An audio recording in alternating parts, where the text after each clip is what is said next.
आपली सदाबाजार पेठ म्हणजे जुन्नरची शान, कारण नगरपालिकाच आपल्या पेठेत आहे. आपल्या पेठेमध्ये इफ्तार पार्टी असो किंवा गणेश उत्सव असो, अगदी दोन्ही तेवढ्याच उत्साहात साजरे केले जाते. मी दरवर्षी आपल्या इथे अथर्व शिष्यपठांना येत असते. एक वर्षी गणेशाला बसण्याचाही योग आला आणि बाप्पा पावले, नगरसेविका झाले आणि तुम्ही आम्हाला इथे सत्काराला बोलवलं. आणि सत्कार घेताना सांगावंसं वाटतं की या पेठेमध्ये माझे सासरे सुधाकर पांडे यांचे अगदी घरोघरी संबंध, आणि त्यामुळे आपल्याच लोकांनी आपल्याला बोलवायचं, आपला सत्कार करायचा, कौतुकाची थाप आपल्या पाठीवर द्यायची, ह्याशिवाय दुसरी कोणतीच कौतुकाची गोष्ट माझ्यासाठी तरी नाही. त्यामुळे खूप धन्यवाद, तुम्ही बोलवलं, खूप छान वाटलं. जय हिंद, जय महाराष्ट्र. खरं म्हणजे तर ही छत्रपती शिवाजी महाराजांची जी ऐतिहासिक भूमी आहे, यामध्ये नुसत्या जुन्नर नगर परिषदेच्या सार्वत्रिक निवडणुका पार पडल्या आहेत. त्यामध्ये नगराध्यक्षा सुजाताताई काकू, अलकाताई फुलपगार, मयूरदादा महाबरे, सबीर भाऊ पुरवन आणि वैष्णवी वहिनी, सुवर्णा वहिनी आणि माझ्या सगळ्या सहकारी नगरसेविका आणि नगरसेवक, आमचे वाजिदबाई इनामदार आणि आकीबाई, यांचं नाव चुकून माझ्याकडून राहिले तरी मी लास्टला घेते ते. आता सांगायचं म्हणजे तर जुन्नर नगर परिषदेच्या सार्वत्रिक निवडणुका व्यवस्थितरित्या पार पडल्या. या निवडणुकीमध्ये याद्यांचा एवढा घोळ झाला, मतदार इथून तिथून आले गेले, आम्हालाच कळलं नाही का हा माझा मतदार आहे. आणि त्याच्या घरापर्यंत आम्ही जर पोहोचलो नाही, नंतर आम्हाला ते वोट दिल्यानंतर मॅडम आम्ही तुम्हाला वोट दिलो, तर मला अभिमान पण वाटते आणि वाईट पण वाटते या गोष्टीचं. पण मागच्या पंचवार्षिक मध्ये मी जेव्हा नगरसेविका होते तेव्हा प्रभाग वाईज काम चालायचे आणि आता वाढ झाले, 20 वार्ड झाले आय थिंक.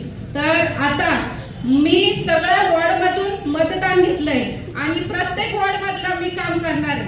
असं अडवणार नाही का हे माझ्या वॉर्ड मधले नाही, मी 3 नंबर मधले, 5 नंबर सगळ्यांचे मतदान घेतले. आणि मी साकीबाई सय्यद यांच्या बरोबर 9 मधून निवडून आली तरी मी अख्ख्या जुन्नरची नगरसेविका आहे आणि त्याप्रमाणे मी चांगल्या प्रकारे जुन्नरचे विकास काम करणार. आणि जसे आमचे समीर भाऊ पूर्वज यांनी त्या दिवशी कुरेशी समाजाची मीटिंग मध्ये पाण्याचा प्रश्न मांडला की मी जर वर्षभरामध्ये फिल्टर प्लॅनचं काम केलं नाही तर मी माझ्या नगरसेवक पदाचा राजीनामा देईन. खरं म्हणजे अनिल भाऊ रोकडे यांचं पण नाव चुकून राहिले. कसं नवीन असल्यामुळे ही बॉडी सगळी नवीन आहे आणि त्यांचे नाव माझ्या लक्षात नाहीये, तर मी सहकार्यामध्ये सगळे नगरसेवक आणि नगरसेविका म्हणून त्यांना संबोधले. आता चुकी झाली असेल तर मोठे भाऊ समजून घ्या. आणि त्यांनी जे मुद्दा मांडलाय खरं म्हणजे कसं फिल्टर प्लॅनचं काम होणे खूप गरजेचं आहे आणि नाही झालं तर मी राजीनामा देईन. ते पण मला पटलं, कारण की ते ॲडव्होकेट आहे आय थिंक आणि ॲडव्होकेट असल्यामुळे ते त्यांच्या शब्दाला जागे राहतील आणि वेळोवेळी पाठपुरावा घेतील. आणि जुन्नरला सगळ्यांच्या वतीने सगळ्यांच्या वतीने